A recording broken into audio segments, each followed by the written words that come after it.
Di para sahabat itu, kaum muslimin, yang terbayang bagi mereka itu adalah infak, yang terbayang bagi mereka adalah sebuah kebahagiaan, keselamatan di akhirat yang kekal dan abadi di sisi Allah tabaraka wa taala.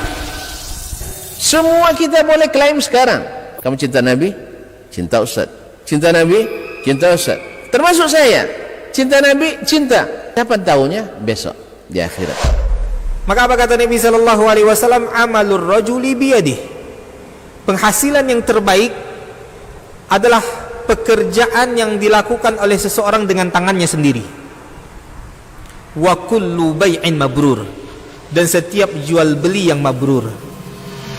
Ini aktivitas ini membantu saya di akhirat atau akan menyulitkan saya di akhirat? Kalau seandainya perbuatan itu ternyata akan menyulitkan kita di akhirat kelak, tinggalkan perbuatan itu.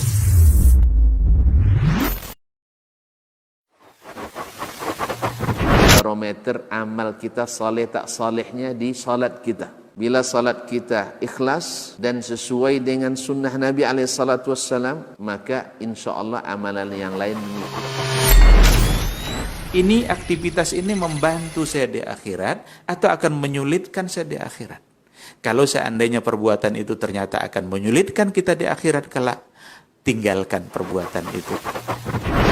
Anta ni'mal jund. Kamu adalah sebaik-baik prajurit. Coba lihat. Kamu adalah sebaik-baik prajurit. Maka tujuannya adalah menghancurkan kehidupan rumah tangga.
Bismillah.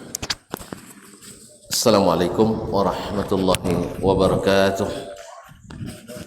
Innal hamdalillah nahmaduhu wa nasta'inuhu wa nastahdi wa nastaghfiruhu wa natubu ilaih wa na'udzu billahi min shururi anfusina wa sayyiati a'malina may yahdihillahu fala mudilla lahu wa may yudlil fala hadiya lahu.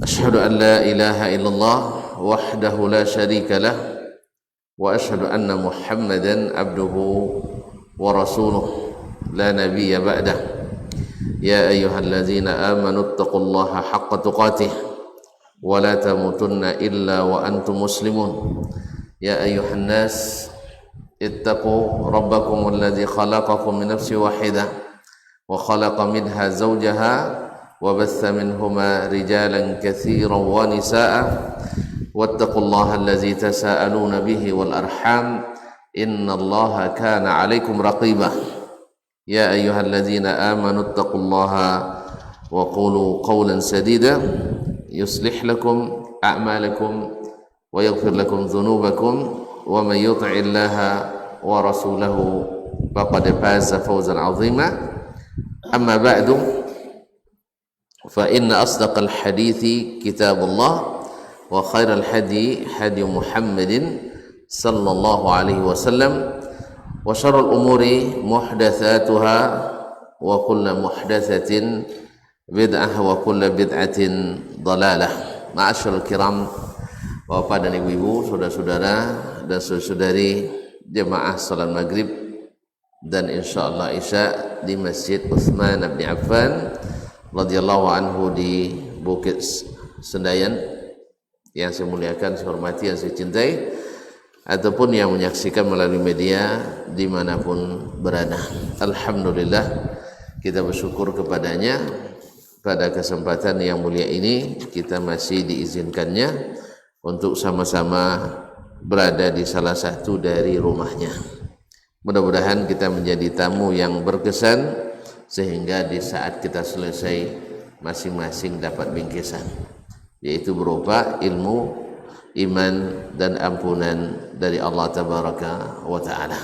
Ma'asyiral kiram, tak lupa pula kita berselawat dan salam kepada baginda Nabi alaihi salatu wassalam yang telah mewariskan kepada kita ilmu yang sangat banyak ini, ya, yang siapa mengambil bagian daripadanya mendapatkan bagian yang besar. Mudah-mudahan kita mendapat bagian yang besar itu dengan mengetahuinya, memahaminya, kemudian mengamalkan dan mendakwakannya. Ma'asyiral kiram, masih bersama Imam Al-Bukhari rahimahullah melalui kitabnya Al-Jami' As-Sahih Al-Musnad. Masih dalam kitab al-wudu, bab yang ke-33.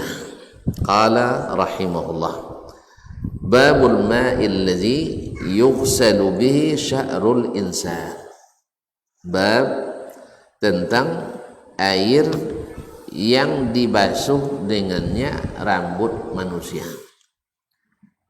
Itu air yang dengannya dibasuh rambut manusia. Apa hukumnya? Ya, apakah najis atau tidak najis?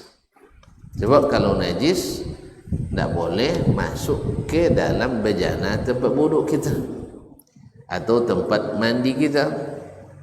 Dan kalau tidak, berarti kalau masuk dari percikan air yang untuk membasuh kepala itu masuk ke dalam air wudhu atau masuk ke dalam air untuk mandi, maka tetap boleh dipakai.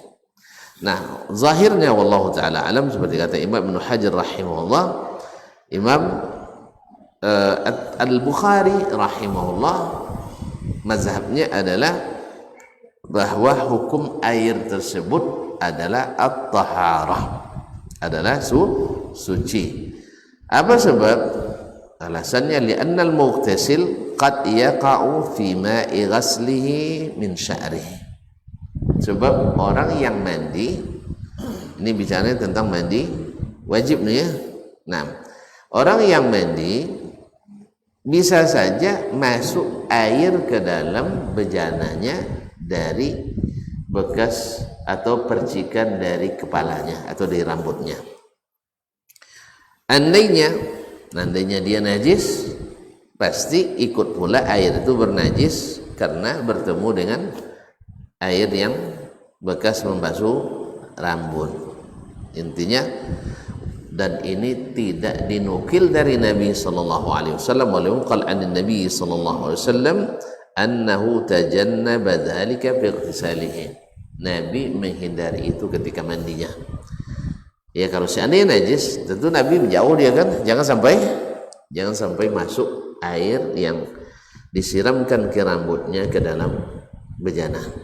Sebab kita tahu ketika Nabi alaihi salatu wasallam mandi, setelah beliau bersih-bersih di tempat keluarnya najis, itu tempat keluar air BAB dan BAK-nya, kemudian beliau berwudu seperti wudu salat, wudu untuk salat. Setelah berwudu, beliau pertama kali menyiram kepalanya 3 kali, itu kan. Nah, tidak dinukil dari Nabi sallallahu alaihi wasallam ketika menyiram kepalanya menjauhkannya dari embernya. Karena orang dulu tidak ada pakai keran shower yang tidak ada, semuanya pakai ember, pakai bejana. Tidak dinukil dari Nabi beliau menjauhkan kepalanya dari situ. Berarti kalau tidak dijauhkannya kepalanya, berarti tidak perlu kita menjauhkan. Dan kalau tidak perlu menjauhkan, berarti air bekas cucian kepala itu tidak najis, karena rambut kita tidak najis. Nah, akan disebutkan oleh Imam Bukhari tentang dalil-dalil tentang tidak najisnya rambut orang atau rambut manusia. Oleh sebab itu ini mendapat ini menjadi bukti bahwa pendapat jumhurul ulama dalam hal ini inilah yang menunjukkan sucinya air yang datang atau jatuh dari rambut kepala seseorang yang mandi. Ma'asyal kiram, ini juga pendapat Imam Asy-Syafi'i rahimahullah dalam pendapatnya Al-Qadim, yang dulu ketika beliau masih di Irak. Wa nassa alaihi fil jadid aidan, dan ini pula yang dinaskannya dalam Al-Jadid, yaitu dalam pendapatnya ketika beliau sudah di Mesir. Yaitu Imam Syafi'i kan punya qaulun qadim, punya qaulun jadid. Naam, wa sahahu jama'atun min ashabihi wa hiya tariqatul khurasaniyyin, dan disahkan oleh banyak atau jamaah dari murid-murid Imam Syafi'i rahimahullah dan para pengikutnya, dan ini adalah tariqatul khurasaniyyin. Sedangkan sebagian lagi dari kalangan ulama Irak yang mengikut mazhab Syafi'i mengatakan air itu najis. Nah, air itu najis. Tetapi dalil jumhur dalam hal ini lebih kuat. Wastadalla al-musannifu ala taharati binazar min hadis al-marfu. Imam Al-Bukhari akan membuktikan dengan dalil hadis Nabi SAW bahwa rambut itu tidak najis. Kalau tidak najis, airnya tidak najis. Karena konsekuensinya kalau dia najis, pasti air yang dipakai untuk memasuhnya najis. Tapi karena dia tidak najis, maka airnya tidak najis. Nah, ma'asyarul kiram dirahmati Allah Subhanahu wa taala. Tapi ada pula yang mengatakan rambut Nabi beda dengan rambut selain Nabi, karena Nabi itu suci, kalau yang lain tidak. Tetapi ini dijawab oleh Ibnul Munzir dan Al-Khattabi rahimahumullah, dan salah keduanya bahwa pengkhususan sesuatu itu perlu dalil. Ya, perlu dalil. Tidak bisa hanya dengan pakai kira-kira tadi. Oh, Nabi bersih. Kalau gitu nanti orang Quraisy dulu Orang Quraisy dulu sebelum Nabi diangkat jadi Nabi, mereka dengan perkiraan itu membuat hukum baru. Banyak hukum baru yang mereka buat, diantaranya bahwasanya orang-orang Mekah karena tinggal di tanah suci, orangnya suci,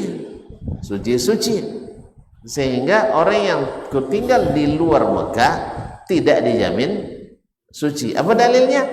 Pikiran dan perasaan. Tidak ada dalilnya, ya kan? Akhirnya apa yang mereka lakukan? Disuruhlah orang-orang yang datang dari luar Mekah bila ingin ihram atau ingin tawaf di Ka'bah, karena Ka'bah itu suci menurut mereka, padahal dikotorinya dengan syirik kan, maka mereka wajibkan atau mereka syariatkan syariat baru, yaitu mungkin bid'ah hasanah namanya sekarang ya, dibuat syariat baru, yaitu siapa yang ingin ihram mesti memakai pakaian orang Makkah yang suci-suci itu. Jelas? Nah, bila tidak ada kain orang Mekah, baik karena stok sudah habis atau tak bisa sewa atau beli, maka wajib menanggalkan pakaiannya sendiri, alias tawaf dalam keadaan tidak berpakaian. Ini gara-gara menetapkan sesuatu tanpa dalil, gara-gara menetapkan sesuatu tanpa dalil, sehingga lahirlah bid'ah. Ya menurut mereka bid'ah hasanah itu, sebab menambah penghasilan ahli penduduk Mekah karena sewa. Nah, akhirnya terjadilah kemungkaran di depan Ka'bah. Mana yang lebih berat? Ya, orang tawaf dengan pakaian bernajis dengan tawaf tanpa pakaian. Hah? Mana lebih berat? Tapi di pikiran orang jahiliyah lebih berat pakai pakaian bernajis daripada tanpa pakaian. Itulah jahiliyah. Sama sekarang jahiliyah masa modern ini, orang yang pakai jilbab maksud saya, pakai cadar lebih berbahaya dari yang pakai apa lawannya? Cadar daripada bikini. Bikini itu kebebasan mengekspresikan keinginan, ya Pak ya. Tak apa bikini,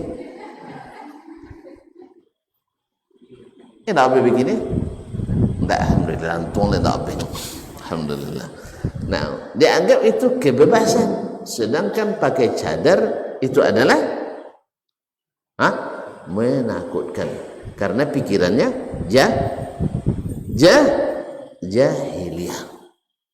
Mereka rela membiarkan orang tawaf telanjang gara-gara supaya tidak pakai pakaian yang tidak suci.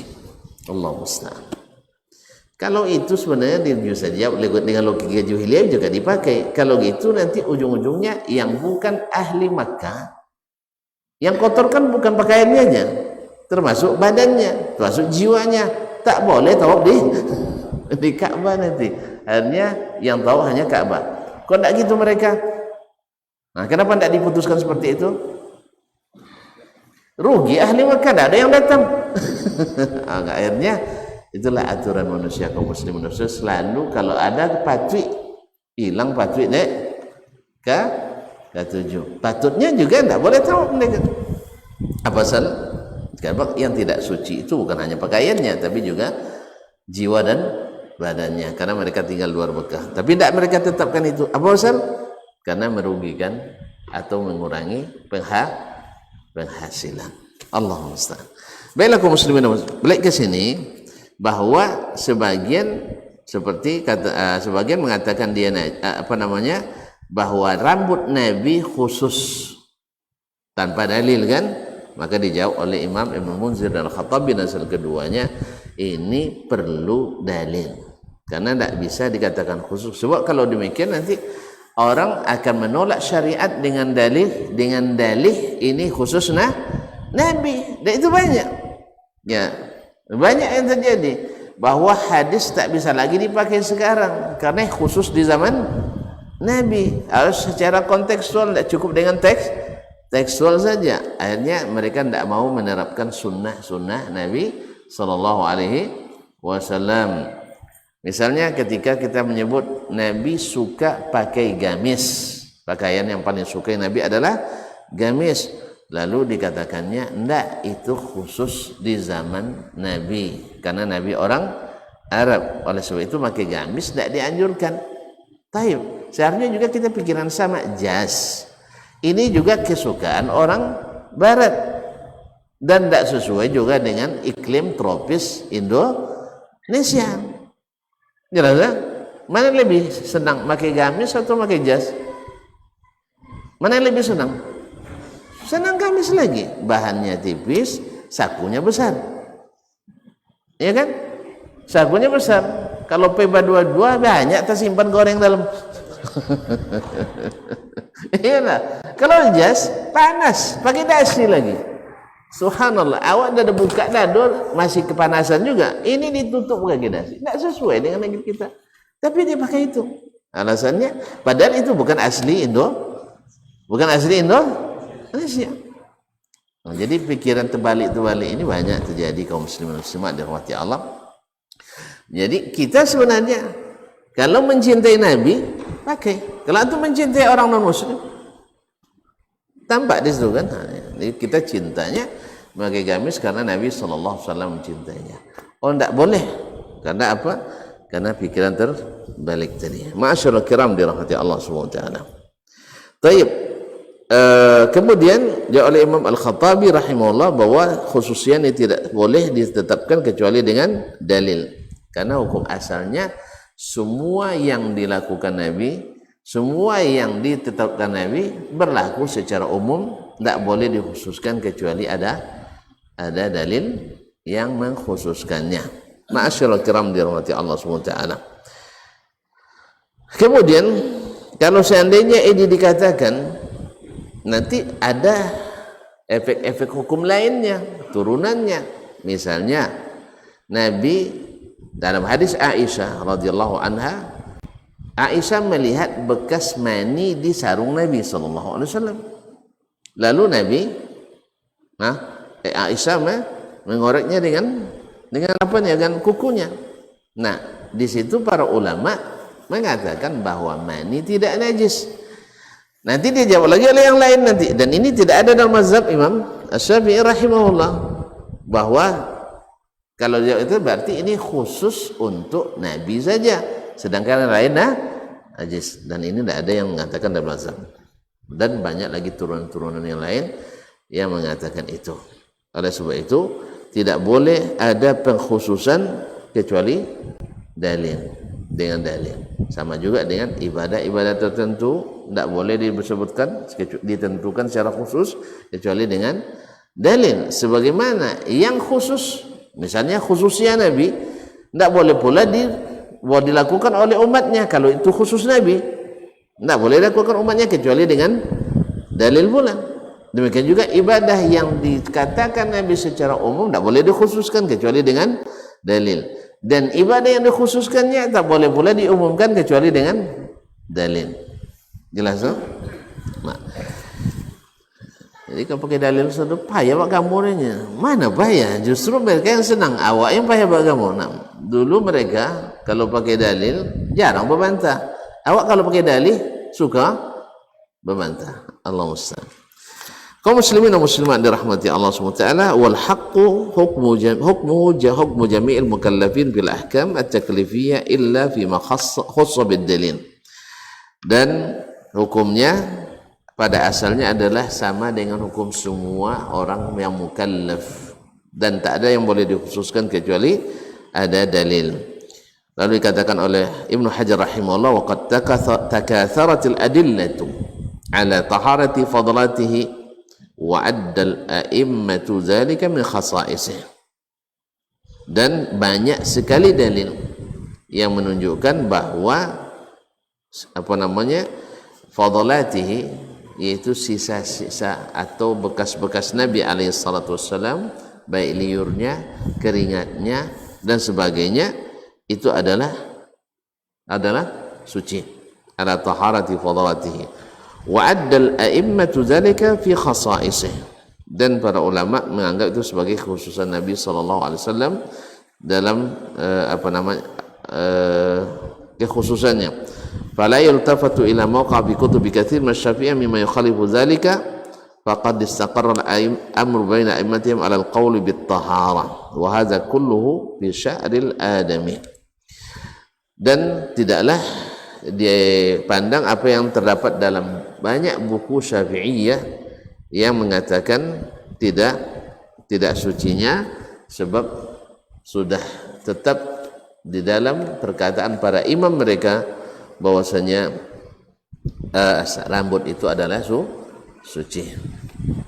Nah, kaum muslimin dan muslimat dirahmati Allah Subhanahu wa taala. Kemudian Imam Al-Bukhari rahimahullah taala melanjutkan, wa kana Atha la yara bihi ba'san ay yuttakhadha minha al-khuyut wal hibal.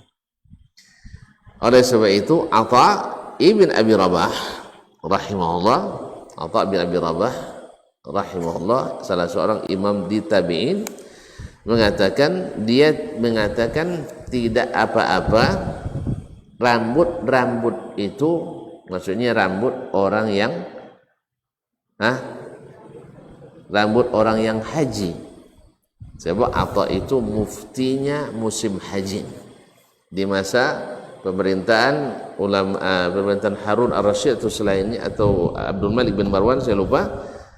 Dia tidak bolehkan satu pun ulama berfatwa di musim haji kecuali Atha bin Abi Rabah, ulama besarnya di Mekah pada waktu itu.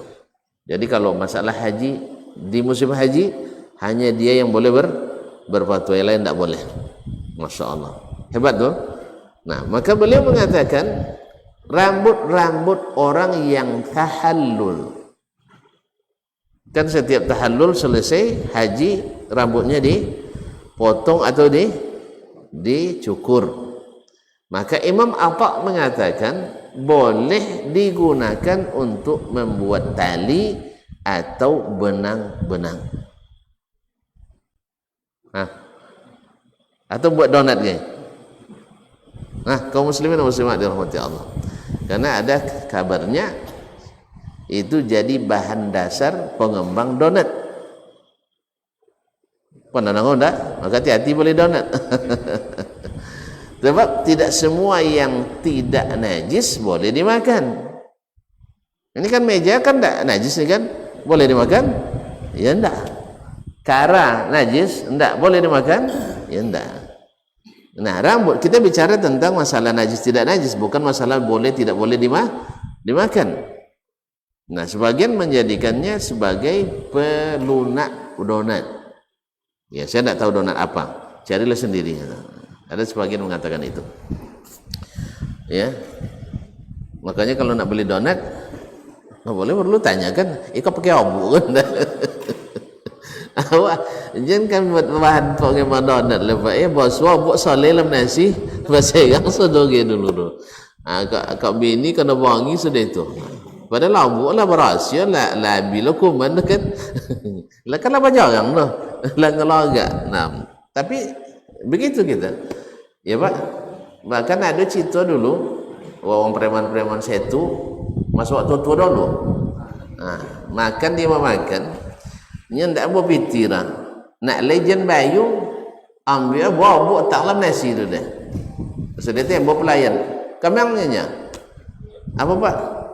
Nasi yang bawa dan bayu ni. Ada jadi itu Pak. Saya turun waktu tua dulu. Nah. Ada dulu ndak ada kan?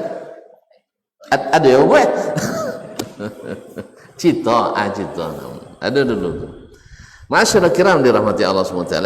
Jadi beliau mengatakan selama berarti dengan fatwa itu dipahami mafhumnya bahwa rambut bekas jemaah haji kan banyak tuh. Kan banyak. Ya kalau apalagi sekarang ini berapa jemaah? Ya kalau dicukur rambut tuh ada sekilo tuh. Oh enggak. Rambut ringan ya. Kalau siapa paling pandai buat siko? Cuk cukup apa boleh. Artinya ini boleh dipakai untuk bikin tali, bikin benang. Tapi untuk makan? Untuk makan? Enggak. Nah, jadi selawan. Jadi kenapa boleh dipakai? Kalau boleh digunakan berarti tidak najis. Sebab kalau najis tentu tidak boleh digunakan. Jadi Atha bin Abi Rabah, muftinya musim haji, ya, di masa pemerintahan Bani Umayyah, dia itu berfatwa boleh rambut-rambut jemaah haji atau umrah yang berserakan itu digunakan untuk membuat tali atau menjadi benang. Berapa cara kan dia? Itu urusan tuan-tuan mengolah tu. Ya, untuk mengolah tu yang pandai. Boleh dipakai, digunakan untuk bahan-bahan yang lain selama tidak dikonsumsi. Kalau itu dipakai boleh, diproduksi boleh. Yang disebutkan oleh beliau pada saat itu adalah bikin benang atau tali temali untuk mengikat. Kemudian beliau mengatakan wasu'ril kilami wa mamarriha fil masjid. Termasuk juga dalam bab ini bab tentang air liur anjing. Air liur anjing dan lewatnya anjing di dalam masjid. Nah, apa hukumnya? Itu tidak kerangkeng ya. Nah, zahirnya wallahu taala alam. Zahirnya wallahu taala alam, nanti akan dijelaskan dalam bab khusus dalam masalah ini dalam kitab Sahih Bukhari. Apa panjangnya lu? Nanti kan ada bab khusus tentang ini. Zahirnya di bab ini Imam Al-Bukhari rahimahullah juga mengatakan ini sesuatu yang tidak bisa dielakkan. Sesuatu yang tidak bisa dielakkan. Seperti dalam fatwa Imam Az-Zuhri nanti dalam judul bab ini, wa mamarriha fil masjid, dan lewatnya anjing dalam masjid.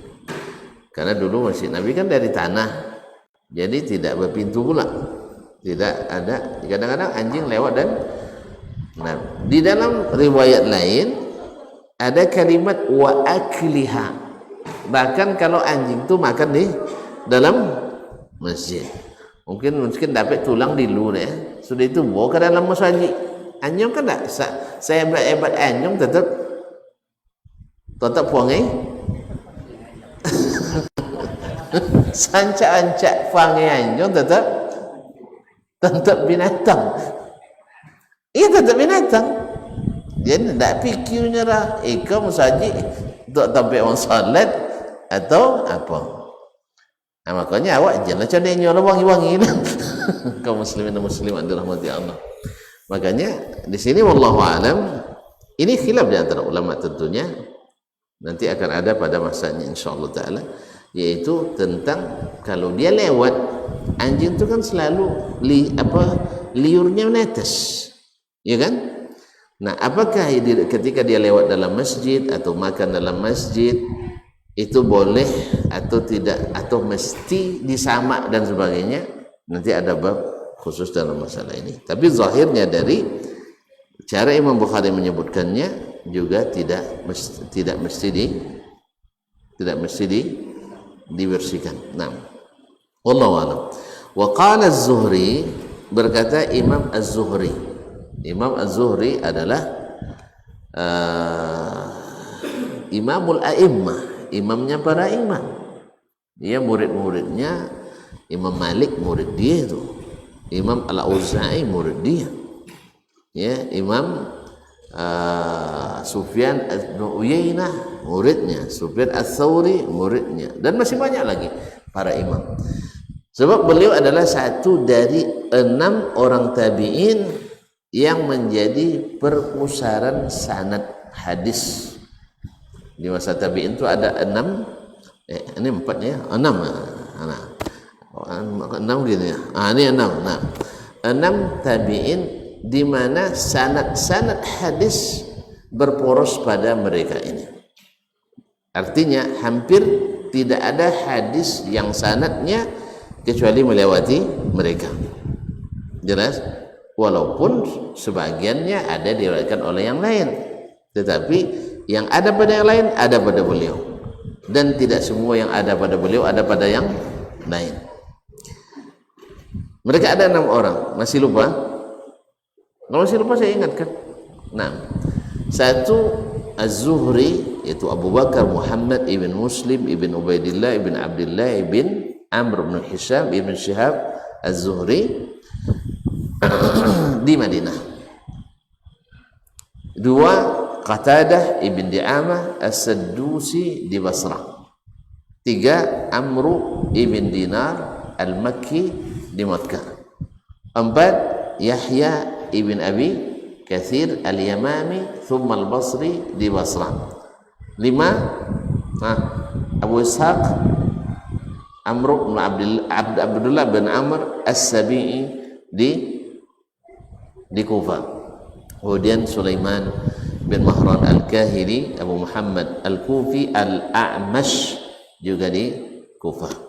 Ini 6 orang yang merupakan poros perputaran sanad hadis di masa tabi'in, dan yang paling di atas di antara mereka semua adalah Imam Az-Zuhri rahimahullah, sebab di samping hadis dia juga seorang faqih, mufti di masa itu. Beliau adalah orang yang dapat kemuliaan mengumpulkan hadis secara besar-besaran atas perintah Khalifah Umar bin Abdul Aziz rahmatullahi alal jami'. Dah tahu siapa dia? Kalau dah tahu siapa orang, tahu kita nilai perkataannya. Itu maksudnya disebutkan tadi, yang digelar dengan Amirul Mukminin bil Hadis. Qala wa qala Az-Zuhri, berkata Imam Az-Zuhri, idza walagha fi ina'in laysa lahu wudu'un ghairuhu yutawadda'u bihi.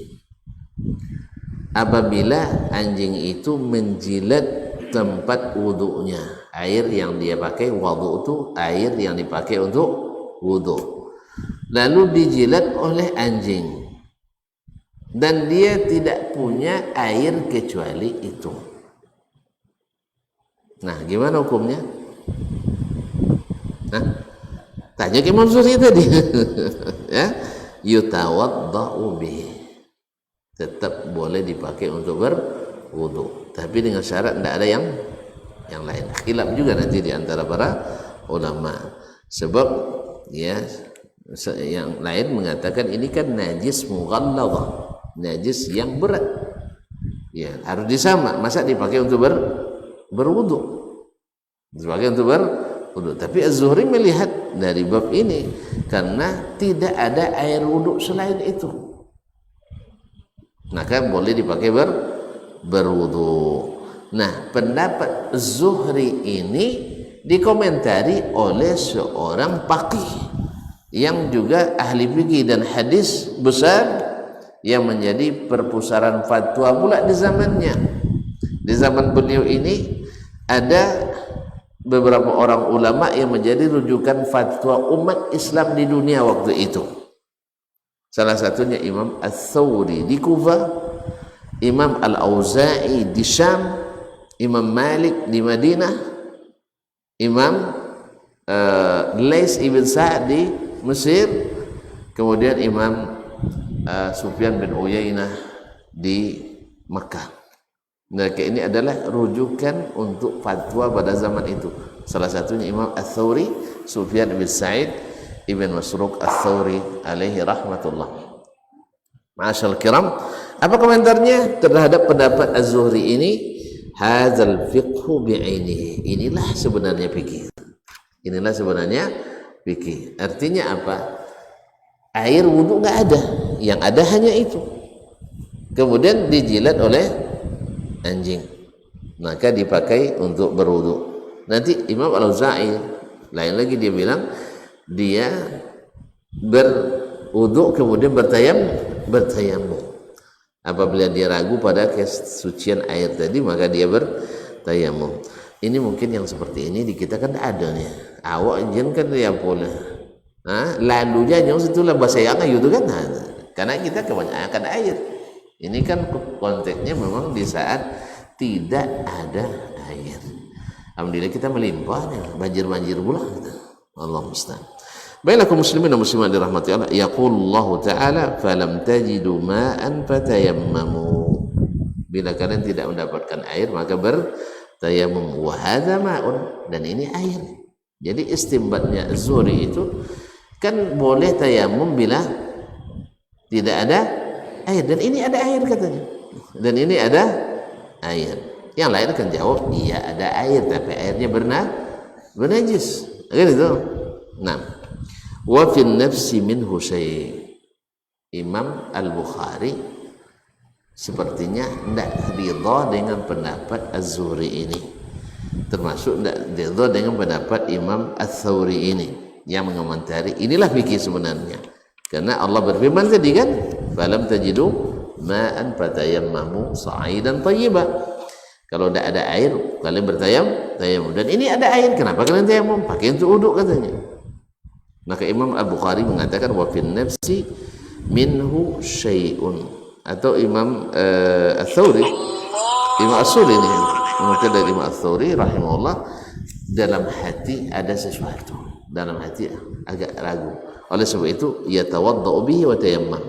Oleh sebab itu dia wajibkan tetap dipakai tapi ditambah dengan tayamum sebagai penghilang keraguan tadi. Ma'asyiral kiram dirahmati Allah Subhanahu wa taala.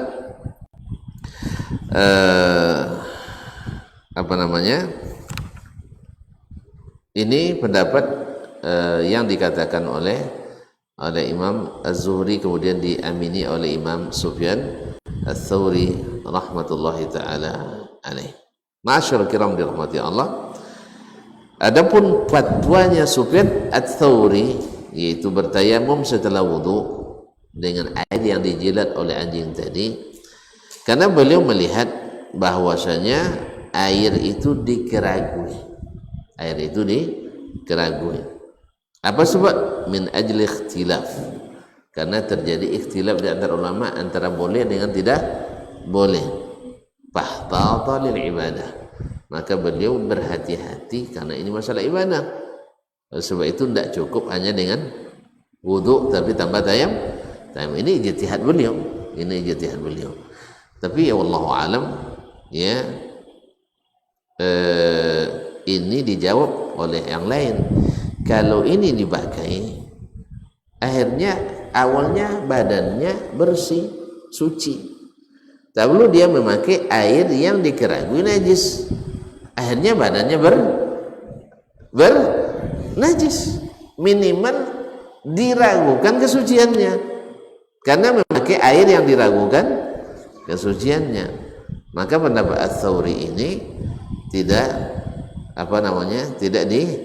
direstui oleh sebagian besar ulama. Wallahu taala alam. Wa fi nafsi minhu syai'. Ini ada sesuatu dalam diri, kata Imam Al-Bukhari rahimahullah taala. Oleh Imam Ats-Tsauri tadi dia katakan kalau hanya wudu ada keraguan dalam hati. Oleh sebab itu ditutupi keraguan ini dengan tayamum. Tetapi kata ulama lain, kalau demikian awalnya badan kamu suci, lalu pakai air yang tidak suci atau diragu sucinya, lebih baik tidak dipakai. Jelas kan? Lebih baik itu dipakai, sebab air yang najis sama dengan tidak ada air dalam masalah wudu.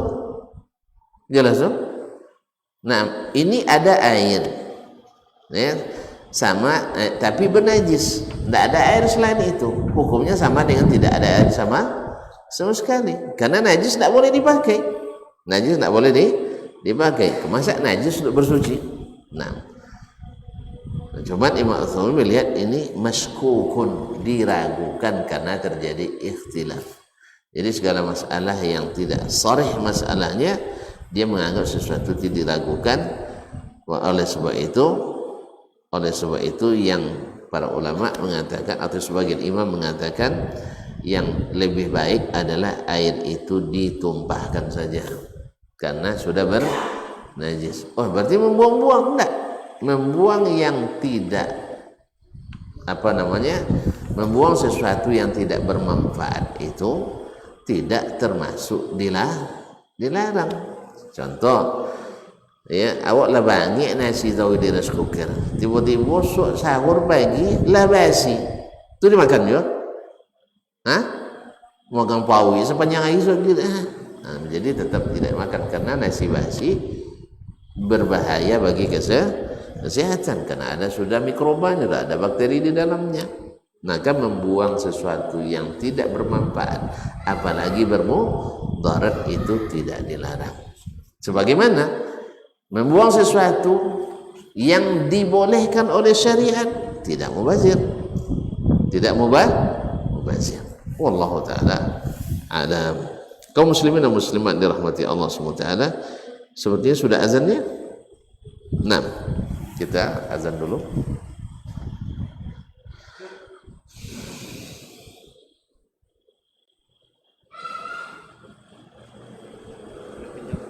Oh, pakai pinjam. Baik. Kali baliknya.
Kaum muslimin dan muslimat dirahmati Allah SWT. Jadi dalam bab ini Imam Al-Bukhari rahimahullah ingin membahas dua masalah, yaitu masalah hukum rambut anak Adam atau anak manusia. Yang kedua tentang ludah anjing, apakah tentang hukum keduanya. Masyaallah kiram dirahmati Allah. Nanti pertama beliau menyebutkan tentang hukum rambut dulu, tentang rambut wudu. Nah, apa munasabahnya dengan bab wudu atau kita berwudu? Karena orang berwudu mesti mengusap kepalanya dengan air, dan otomatis biasanya dia mengusap kepala tentu akan mengirai rambutnya, dan ketika dia mengginikan rambutnya pasti yang namanya air pasti memercik daripadanya. Oleh sebab itu dibahaslah atau dimasukkanlah ini dalam bab atau kitabu al-wudu. Demikian pula dengan tadi air liur anjing, karena air wudu di masa itu kemungkinan atau di masa sekarang kemungkinan juga dijilat oleh anjing, apapun hukumnya. Qala rahimahullah, haddatsana Malik ibn Ismail, telah menceritakan kepada kami hadis ini Malik ibn Ismail, itu Malik ibn Ismail ibn Ziyad ibn Dirham Abu Ghassan qala hadatsana Israil, itu Israil ibn Isa ibn Yunus ibn Abi Ishaq As-Sabi'i, ya, an Asim, dari Asim bin Sulaiman Al-Ahwal Al-Basri, an Ibn Sirin, dari Ibn Sirin yaitu Muhammad Ibn Sirin Al-Basri rahimahullah ta'ala, faqih dan muhaddisnya Basrah. Qala qultu li Abidah, saya katakan kepada Abidah, yaitu Abidah Ibn Amr As-Salmani. Abidah Ibn Amr As-Salmani, beliau ini termasuk mukhadram, yaitu hidup di zaman Nabi tetapi tak sempat berjumpa dengan Nabi. Dia dah masuk Islam tapi tak sempat bertemu dengan Nabi sallallahu alaihi wasallam, maka dia dimasukkan dalam golongan at-tabi'in, dan dengan at-tabi'in tapi mukhadram, yaitu mukhadram artinya hidup di dua zaman, yaitu zaman Nabi dia hidup dan juga hidup di zaman tabi'in. Cuman dia tidak sempat bertemu dengan Nabi SAW, padahal ada 2 tahun itu, 2 tahun dia masuk Islam, 2 tahun sebelum Nabi wafat, tapi tidak sempat ke Madinah. Ya, kadang-kadang kita macam kita kadang-kadang tidak bisa melakukan perjalanan, ya, hidup di zaman ulama misalnya tidak sempat ketemu kan, walaupun hidup sezaman. Nah, ma'asyiral kiram dirahmati Allah SWT, indana min sya'rin Nabi sallallahu alaihi wasallam, saya katakan kepada Abidah As-Salmani, yaitu Muhammad bin Sirin. Muhammad bin Sirin ini disebut dengan min afdalit tabi'in, tabi'in yang paling, di antara tabi'in yang paling utama. Ya, terjadi khilaf siapa di antara tabi'in yang paling utama. Ada yang menyebut Sa'id bin Musayyib, ada yang mengatakan Muhammad ibn Sirin, ada pula yang mengatakan Uwais Al-Qarni, ada pula yang mengatakan Al-Hasan Al-Basri. Tapi kebanyakan ulama mengatakan Sa'id ibn Musayyib, Sa'id ibn Musayyib di Madinah. Nah, Muhammad ibn Sirin ini termasuk maula Anas ibn Malik. Nanti akan dari ceritanya Anas ibn Malik. Maka dia katakan maula itu adalah mantan hamba sahaya yang dimerdekakan oleh keluarga Anas ibn Malik. Qala indana min sya'rin Nabi sallallahu alaihi wasallam, kami punya rambut Nabi sallallahu alaihi wasallam, asabnahu min qibali Anas, yang kami dapatkan dari Anas ibn Malik, karena Anas itu adalah mantan tuannya. Berarti dia hidup bersama keluarga Anas. Dia hidup bersama keluarga Anas, maka dia dapat itu. Au min qibali ahli Anas, atau dari keluarga Anas. Ya, ragu perawi apakah langsung dari Anas atau dari keluarga Anas ibn Malik. Karena Anas ibn Malik itu besar keluarganya. Beliau itu didoakan oleh Nabi banyak harta, banyak anak. Jelas dong? Sehingga sebelum dia wafat sudah menyaksikan lebih dari 100 orang anaknya. Makanya bini tidak boleh satu. Iya, masa sekarang tidak boleh lebih dari satu. Jadi anaknya lebih dari 100. Maksudnya anak dan cucu sekali. Anak dan cucu. Beliau wafat dengan umur 103 tahun. Umurnya panjang juga, 103 tahun. Nah, Anas bin Malik rahimahullah didapat dari Anas atau keluarga Anas. Berkata Abidah As-Salmani tadi, seorang ulama zuhud juga di masa tabi'in, Abidah bin Amr As-Salmani, faqala la an takuna indi sya'ratun minhu ahabbu ilayya minad dunya wa ma fiha. Kalau saya punya sehelai rambut Rasulullah sallallahu alaihi wasallam, lebih aku cintai daripada dunia dan seisinya. Karena memang Nabi itu lebih mahal dari dunia dan seisinya sallallahu alaihi wasallam. Jadi dia juga berkeinginan dapat rambut Nabi alaihi salatu wassalam. Kalau kita ingin juga, iya, karena barakah. Setiap bagian dari tubuh Nabi SAW adalah barakah. Makanya ulama ijma' atau sepakat mengatakan boleh bertabarruk dengan jasad Nabi SAW. Dan terjadi khilaf dengan selain Nabi SAW. Dan yang sahih insyaAllah adalah ini khusus untuk Nabi SAW.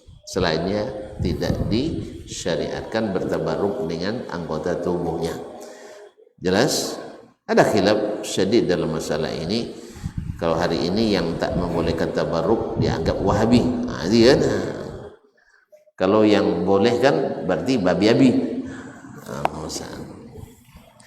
Kaum muslimin dan muslimat dirahmati Allah. La an takuna indi sya'ratun minhu ahabbu ilayya min ad-dunya wa ma fiha. Saya memiliki satu helai saja rambut Nabi SAW, lebih saya hargai, lebih saya cintai daripada dunia dan seisinya. Kalau kita pun kalau boleh dapat.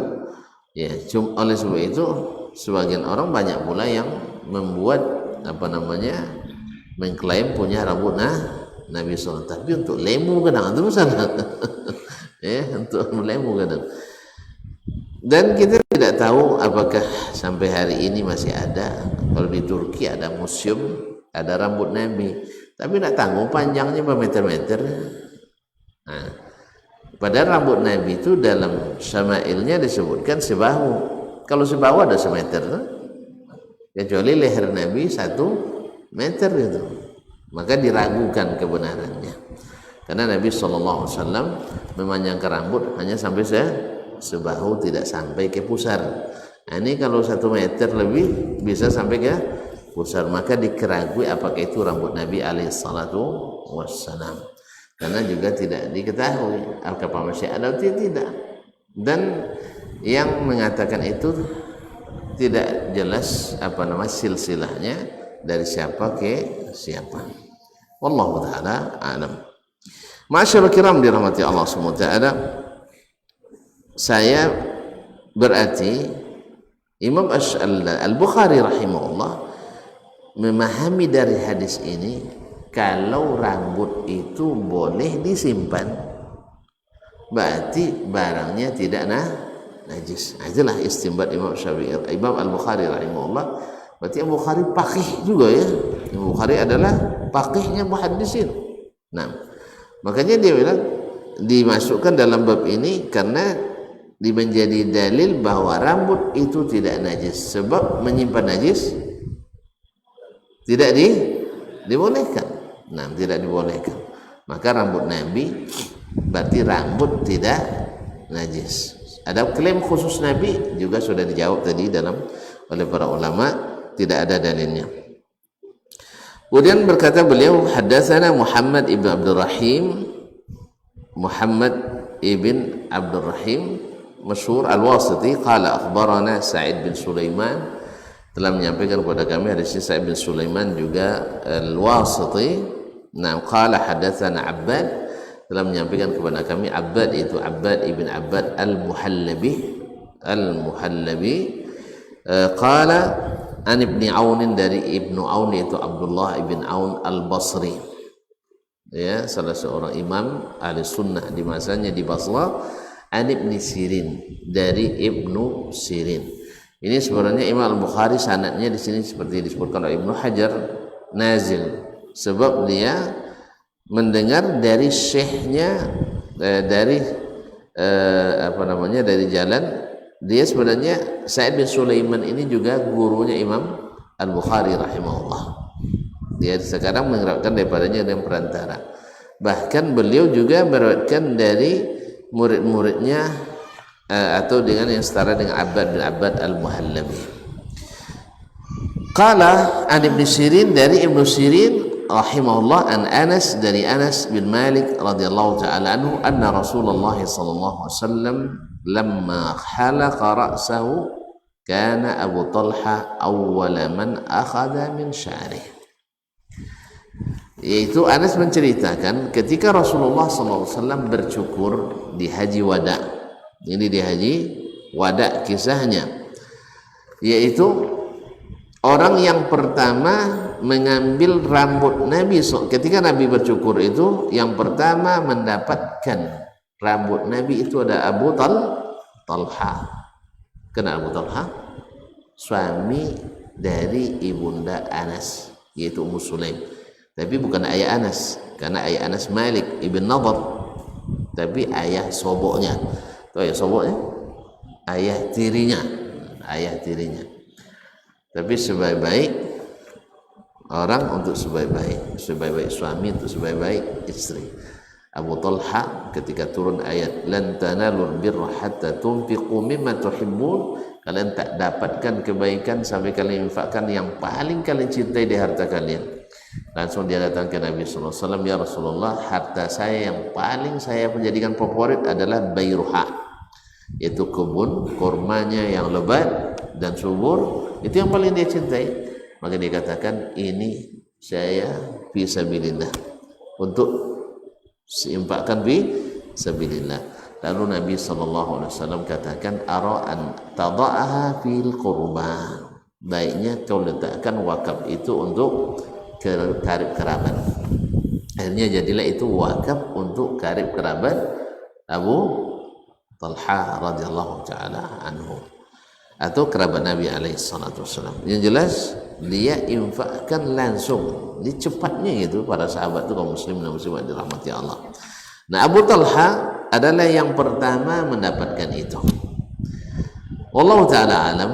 Abu Talha ini kan suami Ummu Sulaim, dan Ummu Sulaim ini adik atau adik-beradik dengan Ummu Haram Al-Ansari Al-Khazraji.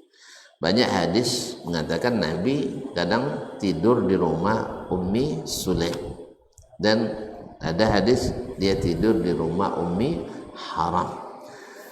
Ya, terjadi khilaf, ya, sebagian yang hatinya berpenyakit akan lain komentarnya, dan yang jahil juga tidak kalah juga lain komentarnya. Tapi Syekh Ali bin Abdullah Sayyah dari King's University membuat penelitian tentang hadis tersebut Ummi Haram, maka dia dapatkan bahwasanya Ummi Haram itu adalah bibi sepersusuan Nabi sallallahu alaihi wasallam. Bibi sepersusuan Nabi, karena ibunda Nabi dulu dari mana? Dari Madinah. Dari Bani apa? Mulai lupa. Bani Najjar. Najjar dari mana? Khazraj. Dan Anas ibn Malik atau Ummu Sulaim dari Bani An-Najjar, dari Khazraj. Berarti sesuku dengannya. Maka ibunda Nabi dulu sepersusuan dengan mereka, sepersusuan dengan mereka, sehingga mereka adalah mahram Rasulullah sallallahu alaihi wasallam. Maka kalau ketemu nanti hadis Nabi tidur di rumah Ummi Haram, ketika Nabi tidur berkeringat, maka Ummi Haram mengambil keringatnya dijadikan campuran minyak wangi sekali, jadikan campuran minyak wangi, lebih wangi dari yang asli. Masya Allah. Bi abi wa ummi rasul ya anta ya Rasulullah sallallahu alaihi wasallam. Dia kaum muslimin dan muslimat. Nah, sebagian orang yang orientalis, Nabi dianggap macam-macam gitu ya, tidur di rumah wanita lain. Yang lain bilang lagi, yang lemah-lemah iman mengatakan boleh kita tidur di rumah wanita lain karena tidak ditahqiq. Ternyata setelah ditahqiq, Ummu Haram adalah bibi sepersusuan Rasulullah SAW, dan Ummu Sulaim juga seperti itu.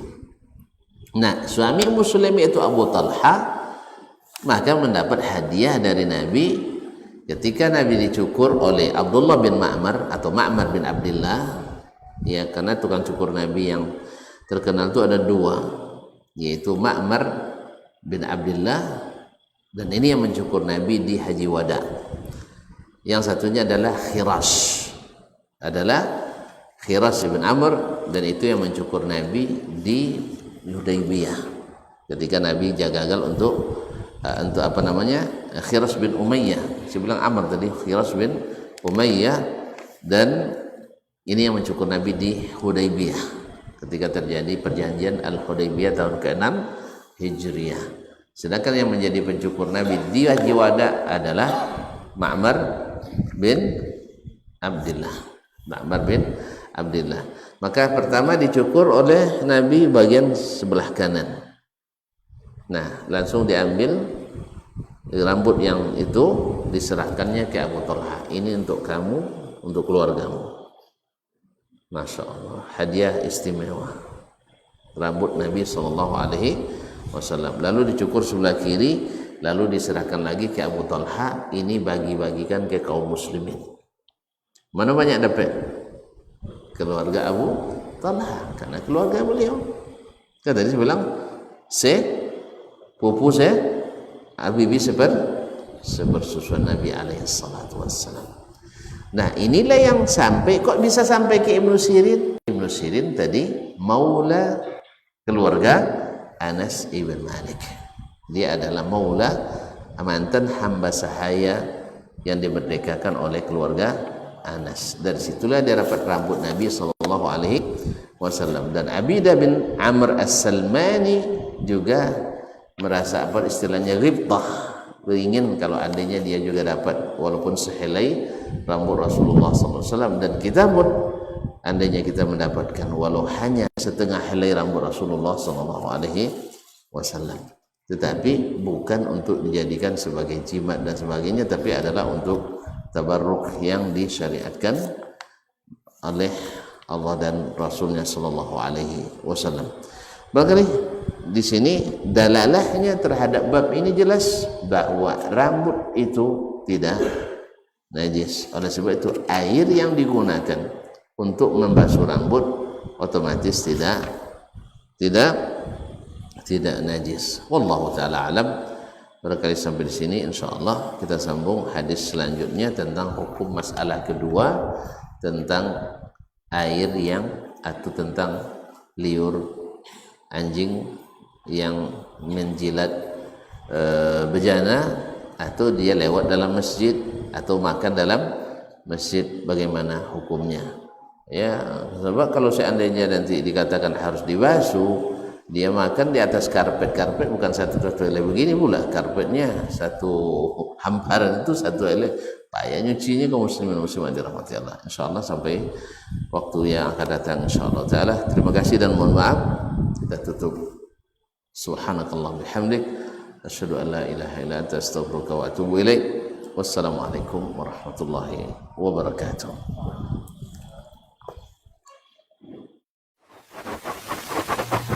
barometer amal kita saleh tak salehnya di salat kita. Bila salat kita ikhlas dan sesuai dengan sunnah Nabi SAW, maka insya Allah amalan yang lain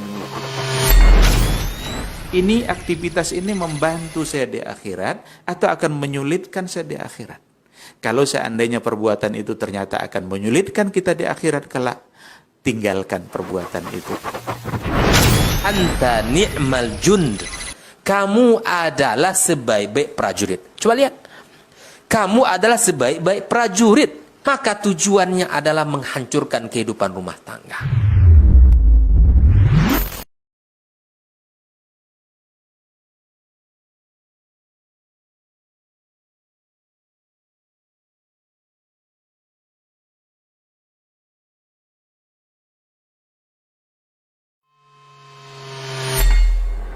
Di para sahabat itu, kaum muslimin, yang terbayang bagi mereka itu adalah infak. Yang terbayang bagi mereka adalah sebuah kebahagiaan, keselamatan di akhirat yang kekal dan abadi di sisi Allah Tabaraka wa Ta'ala. semua kita boleh klaim sekarang. Kamu cinta Nabi? Cinta Ustaz. Cinta Nabi? Cinta Ustaz. Termasuk saya. Cinta Nabi? Cinta. Kapan tahunya? Besok di akhirat. Maka apa kata Nabi SAW? Amalur rajuli biyadih. Penghasilan yang terbaik adalah pekerjaan yang dilakukan oleh seseorang dengan tangannya sendiri. Wa kullu bai'in mabrur. Dan setiap jual beli yang mabrur. Ini aktivitas ini membantu saya di akhirat atau akan menyulitkan saya di akhirat. Kalau seandainya perbuatan itu ternyata akan menyulitkan kita di akhirat kelak, tinggalkan perbuatan itu.